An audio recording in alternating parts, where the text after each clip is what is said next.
Hi everybody, स्वागत है आपका मेरे चैनल पर। इस चैनल पर आप इंग्लिश स्टोरीज से रिलेटेड वीडियोस देखते हैं जिसमें कि English short stories, moral stories और इंफॉर्मेटिव वीडियोस होती हैं जिसका आप हिंदी में अनुवाद करना सीखते हैं। इसके साथ ही स्टोरी को रीडिंग डालना और इंग्लिश वर्ड्स के करेक्ट प्रोनाउंसिएशन के बारे में भी सीखते हैं। तो अगर आप मेरे वीडियो को पहली बार देख रहे हैं, मेरे चैनल पर न्यू हैं, तो मेरे चैनल को सब्सक्राइब ज़रूर करें और जो बेल का आइकन दिख रहा है उसे भी प्रेस कर दें ताकि मेरी आने वाली वीडियोस का नोटिफिकेशन आप तक पहुंच जाए।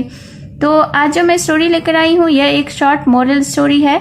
बहुत ही अच्छी कहानी है, वीडियो के एंड तक बने रहिएगा। इस स्टोरी में यूज़ होने वाले वर्ड्स एडवांस्ड लेवल के हैं, तो बहुत सारे न्यू वर्ड्स इस स्टोरी में आप सीखेंगे। तो चलिए स्टार्ट करते हैं आज का यह मोरल स्टोरी। आज की स्टोरी का टाइटल है द काइंड फार्मर। काइंड का अर्थ होता है दयालु, फार्मर यानी कि किसान, तो शीर्षक का अर्थ हुआ दयालु किसान। So let's begin the story. Once upon a time there were two farmers, John and Frank. Once upon a time यानी एक समय की बात है। देयर वर टू फार्मर्स, दो किसान थे। जॉन एंड फ्रैंक, जिसका नाम था जॉन और Frank. Both were neighbours. Neighbours का अर्थ होता है पड़ोसी, तो बोथ यानी कि दोनों पड़ोसी थे। While John worked hard in his field and earned a good profit. Worked hard यानी कि कठिन परिश्रम। अर्न का अर्थ होता है कमाता था, अर्न यानी कि कमाना, अर्नड V2 है इसलिए कमाता था। फील्ड का अर्थ होता है खेत। गुड प्रॉफिट, गुड मतलब कि अच्छा, प्रॉफिट यानी मुनाफा या लाभ। तो इस सेंटेंस को हम लोग देख लेते हैं। While John worked hard in his field, जबकि जॉन अपने खेत में कठिन परिश्रम करता था। And earn a good profit, और अच्छा मुनाफा कमाता था। Frank was lazy. लेजी यानी कि सुस्त या आलसी, वहीं फ्रैंक लेजी था यानी कि आलसी था। दस he did not get much profit। दस यानी इस प्रकार, इसलिए वह ज़्यादा प्रॉफिट यानी कि ज़्यादा लाभ नहीं उठा पाता था। सो he was very jealous of John। Jealous यानी ईर्ष्यालु, इसलिए वह जॉन से बहुत ही ईर्ष्या रखता था, वह ईर्ष्यालु था। Now one day when John was asleep, Frank set fire to John's crops. Now का अर्थ होता है अब, वन डे यानी कि एक दिन, व्हेन यानी जब, asleep का अर्थ होता है सो गया या सोया हुआ। सेट फायर यानी आग लगाना, क्रॉप्स यानी कि फसल।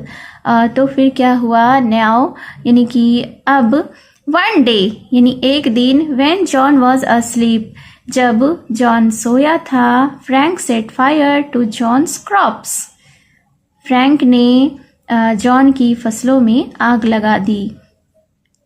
Johns crops were totally destroyed. Totally का अर्थ होता है पूरी तरह से, डिस्ट्रॉयड यानी नष्ट हो गया। तो जॉन का जो फसल था वह बिल्कुल यानी पूरी तरह से नष्ट हो गया। Still John did not give up and worked hard in his field. Still का अर्थ होता है फिर भी, गिव अप यानी कि हार मानना। तो फिर क्या हुआ, स्टिल यानी कि फिर भी, John did not give up, John ने हार नहीं मानी। And worked hard in his field, और अपने खेतों में कठिन परिश्रम किया। One night John discovered that it was none other than Frank who had set the fire. फिर क्या हुआ, वन नाइट यानी कि एक रात, जॉन डिस्कवर्ड यानी कि खोजा, पता लगाया। तो जॉन ने यह पता लगाया दैट कि it was none other than Frank who had set the fire, यानी कि यह कोई और नहीं बल्कि फ्रैंक था जिसने कि उसके खेत में, उसके फसलों में आग लगाई थी। बट ही केप्ट साइलेंट यानी कि चुप रहा, लेकिन वह चुप रहा। A few days later Frank fell ill. A few days later यानी कि कुछ दिनों के बाद फ्रैंक फेल इल यानी कि बीमार, तो फ्रैंक इल हो गया यानी बीमार हो गया। John overlooking everything faced the doctor. Overlooking का अर्थ होता है अनदेखा करना, एवरीथिंग यानी कि सब कुछ, फेस्ड यानी कि बुलाना। तो फिर क्या हुआ कि जॉन ने सब कुछ अनदेखा कर दिया और डॉक्टर को बुलाया। He took great care of Frank. Great care यानी बहुत अच्छी देखभाल, तो उसने फ्रैंक की बहुत ही अच्छी देखभाल की। Feeling guilty Frank told John everything. Feeling guilty यानी गलती महसूस करना, फील का अर्थ होता है महसूस करना, गिल्टी यानी कि दोषी या गलती। तो फ्रैंक ने गलती महसूस की और फ्रैंक ने जॉन को सब कुछ बता दिया उस आग वाली घटना के बारे में। John smiled and said. John मुस्कुराया, स्माइल यानी कि मुस्कुराना, तो John smiled and said. John मुस्कुराया और कहा, क्या कहा? आई नो एवरीथिंग यानी कि मुझे सब पता है। Frank was shocked.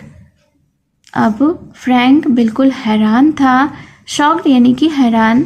तो फ्रैंक यह सुनकर कि जॉन को सारा चीज़ पता था, वह बिल्कुल हैरान था। जॉन सेड, जॉन ने कहा, should I do wrong just because you had done so. क्या कहा कि क्या मुझे सिर्फ इसलिए गलत करना चाहिए क्योंकि तुमने ऐसा किया।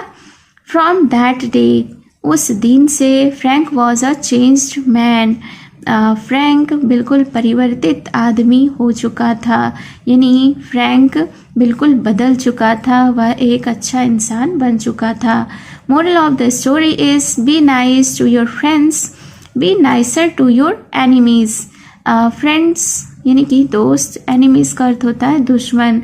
तो इस स्टोरी से हमें यह मोरल मिलती है, यह सीख मिलती है कि अपने दोस्तों के साथ अच्छा व्यवहार करें और अपने दुश्मनों के साथ और भी ज़्यादा अच्छा व्यवहार करें, ताकि वह हमारी अच्छाइयों से खुद को बदल ले और हमारे साथ भी और दूसरों के साथ वह अच्छा व्यवहार करने लगे। So it was the story.